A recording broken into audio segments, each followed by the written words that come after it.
Ազատ լուրերը շարունակում է աշխատանքը, ես Արա Աբրահամյանն եմ, բարև ձեզ։ Մայիսի 16-ին Անվտանգության խորհրդի քարտուղար Արմեն Գրիգորյան աշխատանքային այցով մեկնել է Իրանի Իսլամական Հանրապետություն մասնակցելու Թեհրանի երկխոսություն ֆորում 2025-ին։ Այցի ընթացքում նախատեսված են նաև աշխատանքային հանդիպումներ, արդեն կայացել է նրա հանդիպումը Իրանի Իսլամական Հանրապետության արտաքին գործերի նախարար Աբբաս Արաղչիի հետ։ Գրիգորյանը Արաղչիին ներկայացրել է Հայաստանի ու Ադրբեջանի միջև հարաբերությունների կարգավորման գործընթացի վերջին զարգացումները եւ Հայաստանի կառավարության կողմից իրականացվող ջանքերը։ Զրուցակիցները կարևորել են խաղաղության պայմանագրի ստորագրումը։ Արաղչին ընդգծել է Իրանի հստակ դիրքորոշումն ու աջակցությունը Հայաստանի տարածքային ամբողջականությունն ու ինքնիշխանության անձեռնխելիությանը։ Անդրադարձ է կատարվել տարածաշրջանային անվտանգային իրավիճակին եւ ընդգծվել կայուն եւ հարատև խաղաղություն ունենալու անհրաժեշտությունը։ Ալեն Սիմոնյանի հրավերով էլ Հայաստան է ժամանելու Կիպրոսի Հանրապետության ներկայացուցիչների պալատի նախագահ Անիտա Դիմիտրիուի գլխավորած պատվիրակությունը։ Այդ մասին տեղեկացնում է Ազգային ժողովի հասարակության հետ կապերի եւ հաղորդակցության վարչությունը։ Մայիսի 19-ին էլ նախատեսվում է երկու երկրների խորհրդարանների ղեկավարների հանդիպումը, որին կհաջորդի համատեղ մամուլի ասուլիսը։ Փաշինյանը Տիրանայում ընթացող եվրոպական քաղաքական համայնքի 6-րդ գագաթնաժողովի շրջանակում մասնակցել է, ապահովելով Եվրոպայի անվտանգությունը եւ ամրապնդելով ժողովրդավարական դիմադրողականությունը թեմայով քննարկմանը։ Այն անցկացվել է փակ ձևաչափով։ Քննարկմանը մասնակցել են նաեւ Մեծ Բրիտանիայի, Շվեդիայի, Էստոնիայի, Վրաստանի, Լյուքսեմբուրգի, Լեհաստանի եւ Սլովակիայի վարչապետները, Հունաստանի նախագահը, ինչպես նաեւ ԵԱԿ գլխավոր քարտուղարը։ Շարունակվել են նաև վարչապետի առանձին հանդիպումները գործընկերների հետ։ Փաշինյանը հանդիպում է ունեցել Նիդերլանդների թագավորության, Բելգիայի, Չեխիայի վարչապետների եւ Ֆրանսիայի նախագահի հետ։ Զրուցակիցները քննարկել են երկկողմ օրակարգին վերաբերող մի շարք հարցեր, առանձնահատուկ ուշադրություն դարձնելով քաղաքական երկխոսության ակտիվացմանը, տնտեսական կապերի ընդլայնմանը։ Կողմերը մտքեր են փոխանակել Հայաստան-Եվրոպական միություն գործընկերության զարգացումների, նաև Հայաստան-Ադրբեջան խաղաղության գործընթացի վերաբերյալ։ Փաշինյանը ներկայացել է Հայաստանի կառավարության խաղաղության խաչմերուկ նախաձեռնությունը, ընդգծելով դրա հնարավոր դրական ազդեցությունը տարածաշրջանային կայունության եւ գործակցության վրա։ Նախագահ Մակրոնի հետ հանդիպմանն էլ վերջինս ընդգծել է Ֆրանսիայի հաստատակամ աջակցությունը խաղաղ գործընթացին։ Իսկ Բաքվի զինվորական դատարանում երեկ շարունակվել է Արցախի ղեկավարների եւ պաշտոնյաների նկատմամբ հարուցված շինծու գործերով կեղծ դատավարությունը։ Ըստ ադրբեջանական լրատվամիջոցների նիստում ուսումնասիրվել են իբրև թե միջազգային իրավապաշտպան կազմակերպության փաստաթղթեր Ադրբեջանի տարածքում հայկական զինված ուժերի հարձակման մասին։ Չի նշվում սակայն թե խոսքը միջազգային որ կազմակերպության մասին է։ Մեկ այլ աղբյուրի հաղորդմամբ էլ նիստում քննարկվել է 1993 թվականի ապրիլի հրապարակումները, որոնք վերաբերում են հայկական ուժերի կողմից քարվաճառի ազատագրմանը։ 93 թվականի ՄԱԿ-ի անվտանգության խորհրդի ընդունած բանաձևերին եւ այլն։ Հաջորդ նիստը տեղի կունենա մայիսի 19-ին։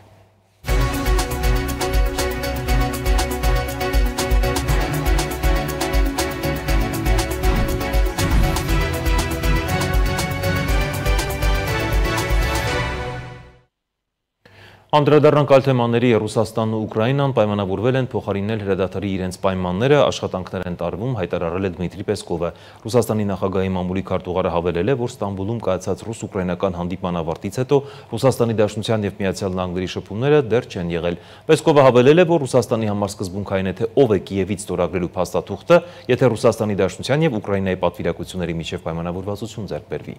Նա նաև նշել է, որ Ուկրաինայի հետ բանակցություններում Ռուսաստանի Դաշնության պատվիրակության կազմի փոփոխության հարց չի քննարկվում։ Միջազգային նորությունները տեսաշարով։ Տեխնիկան Եվրամիությունը աշխատում է պատժամիջոցների նոր փաթեթի վրա Ուկրաինայում պատերազմ սկսելու պատճառով Ռուսաստանի նախագահ Վլադիմիր Պուտինի վրա ճնշումը մեծացնելու համար։ Այս մասին հայտարարել է Եվրահանձնաժողովի նախագահ Ուրսուլա ֆոն դեր Լայենը Տիրանայում Եվրոպական քաղաքական համայնքի գագաթնաժողովի շրջանակներում։ Փաթեթը կներառի օրինակ պատժամիջոցների հյուսիսային հոսք առաջինի եւ հյուսիսային հոսք երկրորդի նկատմամբ։ Դրա շրջանակներում կաշխատենք ռուսական ստվերային նավատորմի ավելի շատ նավեր ցուցակագրել, իջեցնել նավթի գնի վերին շեմը, նաեւ Ռուսաստանի ֆինանսական հատվածի նկատմամբ ավելի շատ պատժամիջոցներ սահմանել, ասել է ֆոն դեր Լայենը։ Հաղորդվում է, որ Եմեն արդեն իսկ ընդունել է պատժամիջոցների 17 փաթեթ, որոնցից վերջինը այս շաբաթ եւ դիվանագետները նշում են, որ ավելի ու ավելի դժվար է դառնում դաշինքի 27 անդամների շրջանում միաձայն համաձայնության հասնել նոր միջոցներ ընդունելու համար։ Կիևն ու Մոսկվան հաղորդում են զոհված զինծառայողների աճյունների փոխանակման մասին, ըստ պաշտոնական աղբյուրների ուկրաինական կողմին է հանձնվել 909 մարմին, Ռուսաստան է վերադարձվել 34 զինծառայողի աճյուն։ Կողմերը քննարկել են նաև գերիների փոխանակման հնարավորությունը 1000-ի դիմաց սկզբունքով։ Միացյալ Նահանգների նախագահ Դոնալդ Թրամփը հայտարարել է, որ Վաշինգտոնը բաց է Իրանի հետ առևտուր սկսելու եւ առևտրային գործունեությունը դիտարկում է որպես հակամարտությունների կարգավորման գործիք։ Իրանը ցանկանում է մեզ հետ առևտուր անել եւ ես դեմ չեմ դրան։ Ես կօգտագործեմ առևտուրը վեճերը կարգավորելու եւ խաղաղության հաստատելու համար, ասել է Թրամփը։ Նա նաեւ ընդգծել է, որ Թեհրանը շատ գոհ կլինի, եթե համաձայնի ԱՄՆ-ի հետ գործարքին։ Գազայի բժշկական աղբյուրները հայտնել են, որ Բեյթ Լահիա եւ Ջաբայա ճամբարների, նաեւ այլ շրջանների վրա Իսրայելի կողմից իրականացված ռմբակոծությունների հետեւանքով Հակակոռուպցիոն կոմիտեում քննվող վարույթի շրջանակում ձերբակալված Շենգավիթի թաղապետարանի նախկին պաշտոնյաներին կաշառք տալու մեջ մեղադրվող քաղաքացու նկատմամբ որպես խափանման միջոց կիրառվել է տնային կալանքը, իսկ Շենգավիթի թաղապետարանի կաշառք ստանալու համար մեղադրվող երկու նախկին պաշտոնյաների նկատմամբ կալանքը։ Շաբաթվա մյուս նորությունները տեսաշարով։ Մայիսի 13-ին դեռևս չպարզված հանգամանքներում հոսանքահարման հետևանքով մահացել է Հայաստանի պաշտպանության նախարարության Էնզորամասի զինծառայող Կարեն Էդգարի Ավետիսյանը։ Դեպքի հանգամանքներն ամբողջովին պարզելու նպատակով ընթանում է քննություն։ Դատախազը դատարան է հանձնել Լելեթեփե օպերացիայի վերաբերյալ քրեական վարույթը։ 2020 թվականի հոկտեմբերի 6-ին ԱՕ-ն պաշտպանության բանակի հրամանատարի կողմից ստանալով կարգադրություն հարձակման անցնել Հորադիզի արևմտյան Եզեր-Լեր Լիալիա Իլիագի ուղղությամբ եւ վերականգնել ճեղքված բնագիծը, նույն օրն իրականացված նախապատրաստական աշխատանքների եւ 2020 թվականի հոկտեմբերի 7-ին տեղի ունեցած հակահարձակման ժամանակ չի պահպանել զինվորական ծառայության կարգը սահմանող իրավական ակտերի պահանջները։ Դատախազը հանրային քրեական հետապնդումներ է հարուցել ԱՕ-ի, ԳԱ-ի եւ ԳՄ-ի նկատմամբ։ Արարատ Միրզոյանի նկատմամբ բռնություն գործադրելու գործով Արաբադոյանը դատապարտվել է 3.5 տարի։ Նա փաստացի կազատազրկվի 1 տարի 11 ամիս 23 օր։ Դատական ակտը ստանալուց հետո սակայն դատախազության կողմից վերաքննիչ բողոք է ներկայացվելու։ Քննչական կոմիտեից հայտնում են, որ լրագրող Լիլիթ Աղեկյանի վերաբերյալ քննչական կոմիտեում քննվել է 5 քրեական վարույթ 10 դրվագով, իսկ ներկայում նախաքննության փուլում է 2-ը 3 դրվագով։ Դրանք վերաբերում են 2023, 24, 25 թվականներին նրա կատարած առերևույթ հանցանքներին, մասնավորապես 10 դրվագ դատավորի, դատախազի, քննիչի, քննական մարմնի ղեկավարի մասին արատավոր տեղեկություն հրապարակելու մեղադրանքով, 2 դրվագ խուլիգանության, 1 դրվագ դատարանի նկատմամբ անհարգալից վերաբերմունքի։ Վարույթն իրականացնող մարմինը միջնորդություն է ներկայացրել դատարան Լիլիթ Աղեկյանի նկատմամբ կալանավորումը որպես խափանման միջոց կիրառելու համար, որը բավարարվել է։ Ռոբերտ եւ Բելա Քոչարյաններից, Էթրա Քոչարյանից եւ Զարուհի Բադալյանից, Լևոն եւ Սիրանուշ Քոչարյաններից, Գայանե Քոչարյանից ու Վիգեն Չատինյանից Հօգուտ Հայաստանի դատախազությունն ապօրինի ծագում ունեցող գույքի բռնագանձման հայցով պահանջում է բռնագանձել 22 անշարժ գույք, 2 գույքի գնման իրավունք, ավելի քան $3 միլիոն, 985 միլիոն դրամ արժեքով ձեռք բերված պարտատոմսեր, ավելի քան 1.4 միլիոն դոլարի չափով ավանց, 15 իրավաբանական անձում մասնակցություն, ավելի քան $4 միլիոն, 8.3 միլիարդ դրամի, 260 միլիոն ռուբլի եւ 590,000 եվրոյի չափով փոխառությունների պահանջի իրավունք, 2 տրանսպորտային միջոց, ավելի քան 3.8 միլիարդ դրամին համարժեք գումարով գույքերի ձեռքբերման արժեքներ։ Երևանի նախկին քաղաքապետ Կենտրոն համայնքի նախկին ղեկավար Գագիկ Բեգլարյանի պաշտոնեական լիազորությունների չարաշահման եւ փողերի լվացման գործի նախաքննությունն ավարտվել է, մեղադրական եզրակացությամբ գործն ուղարկվել է դատարան։ Այդ վարույթով պետությանն ու համայնքին պատճառված վնասը կազմել է 2 միլիարդ 327 միլիոն դրամ։ Խոսքը 27 անշարժ գույքի վաճառքի կամ նվիրատվության կամ ձևական աճուրդների միջոցով օրինականացման մասին է։ Պարզվել է, որ Վարդենիսի համայնքապետարանի պաշտոնատար անձանց կողմից սուբվենցիոն ծրագրերով նախատեսված Վարդենիսի կարիքների համար կատարվող շինաշխատանքների նկատմամբ տեխնիկական հսկողության խորհրդատվական ծառայություններին դրական եզրակացություն տալու եւ համայնքապետարանի կողմից ընկերությանը վճարման ենթակա գումարի վերաբերյալ փաստաթղթերը համապատասխան բաժին ներկայացնելու համար 2024 թվականին կաշառք են ստացել տեխնիկական հսկողություն իրականացնող ընկերության տնօրենից եւ տեխնիկական հսկիչից։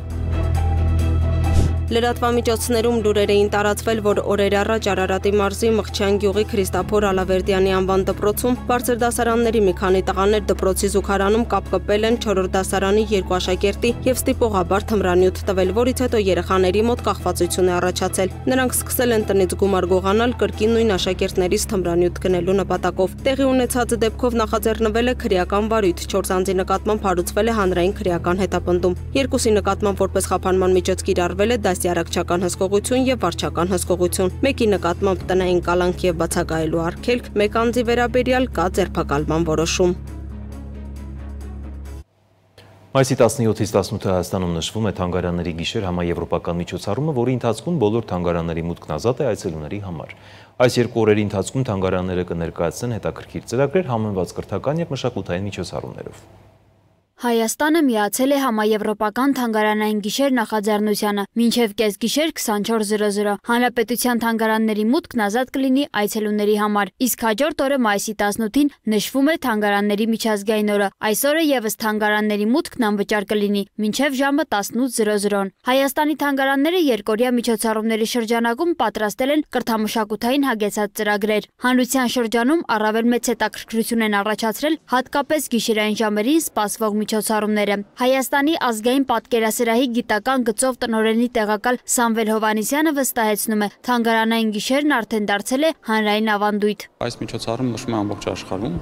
ու Հայաստանի ազգային պատկերասրահը այս տարի հերթական անգամ մայիսի 17-ին բացել է իր դռները այցելուների առջև, անվճար օր է այսօր, եւ ասեմ, որ մենք այցելուների պակաս չենք ունենում այսօր, որտեղ մեծ հետաքրքրություն կա թե միջոցառման հանդեպ, թե նաեւ թանգարանի հանդեպ, եւ կարելի ասել դարձել է ինչ որ տեղ տոնի պես մի բան, մարդիկ այսօր դուրս են գալիս, շրջում են թանգարաններով, ես բազմաթիվ այցելուներից եմ լսում, իմ ծանոթներն էլ, որ այսօրը ուղղակի կարելի ասել արդեն դարձել է ավանդույթ դուրս գալ պտտվել թանգարաններով։ Այս տարվա թանգարանային գիշեր միջոցառման շրջանակում պատկերասրահում կցուցադրվի մշտական հավաքածուն, իսկ երեկոյան որմնանկարների սրահում Արար երգչախումբը կկատարի համերգային ծրագիր։ Ինչ վերաբերում է այցելություններին, ապա Հովանեսյանի խոսքով մենք փորձ ունենք որոշակի,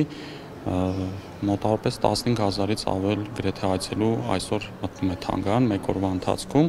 գուցե եւ ավելին կլինի, որտեվ դժվար եմ ասել, քանի որ տենդենսը աճման միտումը կա։ Մեծամասամբ մեր Հայաստանի Հանրապետության քաղաքացիներ են, բայց իհարկե զբոսաշրջիկների պակաս էլ չի լինում, քանի որ այն մարդիկ, ովքեր այս պահին գտնվում են Երևանում, բնականաբար արդեն բաց չեն թողնվում օգտվել նման միջոցառումից եւ մասնակից դառնալ։ Նա եւս ընդգծել է, որ գիշերային ժամերին թանգարան այցելելն ունի յուրահատուկ խորհրդավորություն, ինչը նույնպես գրավում է այցելուներին։ Գրականության եւ արվեստի թանգարանը նույնպես ակտիվորեն մասնակցում է միջոցառմանը։ Թանգարանի միջոցառումների պատասխանատու Լիլիթ Մադոյանը մանրամասն ներկայացրել է պատրաստված ծրագրերը։ Թանգարանում կբացվի պատում մեկիրի Կոմիտասի սրինգը եւ դրան նվիրված ինքնագիր հոդվածը, որը դուք եւս կարող եք այստեղ տեսնել։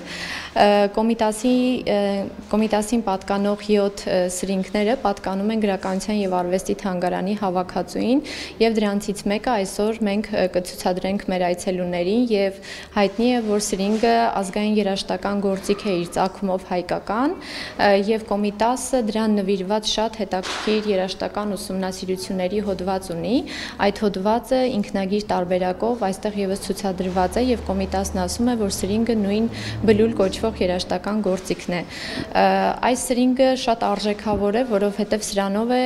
Կոմիտասը կատարել իր երաժշտական ուսումնասիրությունները, իր սաներին սովորեցրել է ազգային երաժշտություն։ Նրա խոսքով առավոտյան 11-ից արդեն ցուցասրահները լի էին այցելուներով։ Թանգարան այցելելը դառնում է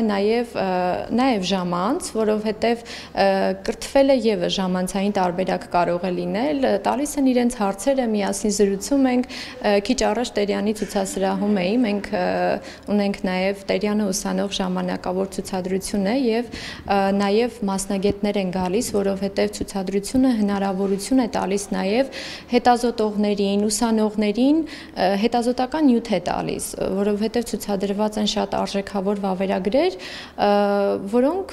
հարցերի նոր մեկնաբանությունների հնարավորություն կտան մարդկանց, այնպես որ սիրով սպասում ենք բոլոր հետաքրքրվող մարդկանց եւ ուսումնասիրողներին։ Այս շաբաթավերջին թանգարանները դառնում են մշակութային զբաղմունքի եւ բացահայտումների լավագույն վայր, անվճար մուտք, յուրահատուկ ցուցադրություններ եւ տոնական մթնոլորտն այցելուներին տալիս են հնարավորություն բացահայտելու արվեստի, գրականության եւ պատմության գանձերը։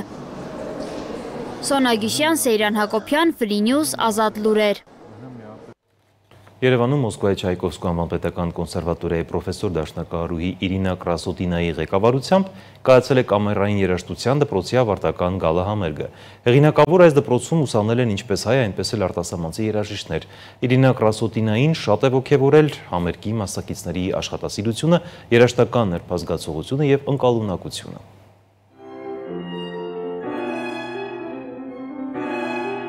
Արդեն երկրորդ տարին է Primavera Foundation of Armenia հիմնադրամը Առնո Բաբաջանյան համերգասրահի աջակցությամբ կազմակերպում է կամերային երաժշտության դպրոց։ Ինչպես նախորդ տարիներին, այս տարի եւս կամերային երաժշտության դպրոցը ղեկավարել է Մոսկվայի Չայկովսկու անվան պետական կոնսերվատորիայի պրոֆեսոր դաշնակահարուհի Իրինա Կրասոտինան։ Պրոֆեսորն անհատական պարապմունքներ է վարել նախորդ տարի ձևավորված եւ նոր կամերային անսամբլների հետ։ Դպրոցում ներգրաված են եղել նաեւ արտասահմանցի երաժիշտներ։ Հայաստանից մասնակցել են ինչպես Երևանի Կոմիտասի անվան պետական կոնսերվատորիայի ուսանողները, այնպես էլ Ռոմանոս Մելիքյանի անվան պետական երաժշտական քոլեջի եւ Չայկովսկու անվան երաժշտական մասնագիտացված միջնակարգ դպրոցի աշակերտները։ Բոլոր հայ մասնակիցների համար դասընթացներն անվճար էին։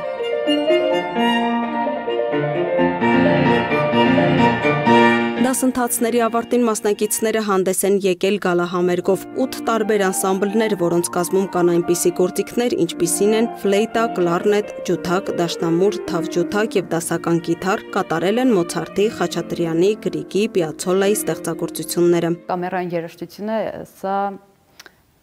թեմատիկ խոսակցություն է տարբեր մարդկանց հետ երաժշտության միջոցով։ Եվ դու նվագում ես միայնակ, դա այլ զգացողություն է, որովհետև դու նախ պատասխանատու ես քո անձի համար եւ քո երաժշտությունն ես ստեղծում, բայց երբ որ դու նվագում ես կամերային անսամբլներում, կամ տրիոներում, կվարտետներում եւ կվինտետներում, այստեղ դու այսպես ասած պետք է նաեւ հաշվի առնես քո զուգընկերոջ ցանկությունները երաժշտության մեջ։ Իրինա Կրասոտինայի կամերային երաժշտական դպրոցում ես նախ կարևորություն կտամ սովորեցի հենց երաժշտական տեխնիկապես արտահայտելու ճիշտ միջոցներ, որոնք նախքանից չգիտեի, ու որոնք հետաքրքիր ձևով էր ներկայացնում Իրինա Վիկտորովնան։ Դրանց բացի ինձ թվում է նաև ավելի ազատություն ունեցա անսամբլի ժանրում, որովհետև այս տեսակը եւս կարևոր է երաժշտի համար հետագայում։ Նախորդ տարիների կամերային երաժշտության դպրոցի արդյունքներն ամփոփելիս պրոֆեսոր Կրասոտինան նշել է. ապշած է հայ պատանի երաժիշտների աշխատասիրությամբ կարճ ժամանակում, նրանց ցուցաբերած առաջընթացով եւ երաժշտական նրբազգացությամբ ու ընկալունակությամբ։ Պատանի հայ երաժիշտները հրաշալի արդյունքներ են գրանցել։ Ես հպարտանում եմ յուրաքանչյուր երաժշտով։ Կամերային անսամբլը անգնահատելի նշանակություն ունի ցանկացած երաժշտի մասնագիտական կյանքում։ Այն սովորեցնում է գործակցել, բեմի վրա շփվել մյուս երաժիշտների հետ, կառուցել փոխադարձ վստահություն եւ փոխըմբռնում, ստեղծել ստեղծագործական կապեր, հաստատել ընկերական հարաբերություններ պատանի երաժիշտների միջև։ Կամերային անսամբլը նաեւ հրաշալի հնարավորություն է տալիս մենակատարի կարիերա չընտրած երաժիշտներին մնալ բեմի վրա եւ բարեհաջող շարունակել իրենց երաժշտական գործունեությունը։ Իդեպ այս ընթացքում Primavera Foundation of Armenia-ի ջանքերով լույս ընծայման է պատրաստվում Իրինա Կրասոտինայի հեղինակած կամերային անսամբլի մասին մեթոդական ձեռնարկի հայերեն թարգմանությունը։ Լուսինե Գրիգորյան, Free News, Ազատ լուրեր։ Այսքան այժմի համար ծանոթացեք նաև եղանակի տեսությանը, իսկ մենք կրկին եթերում կլինենք մեր հիմնական թողարկմանը 19:30-ին մինչև այդ ժամը։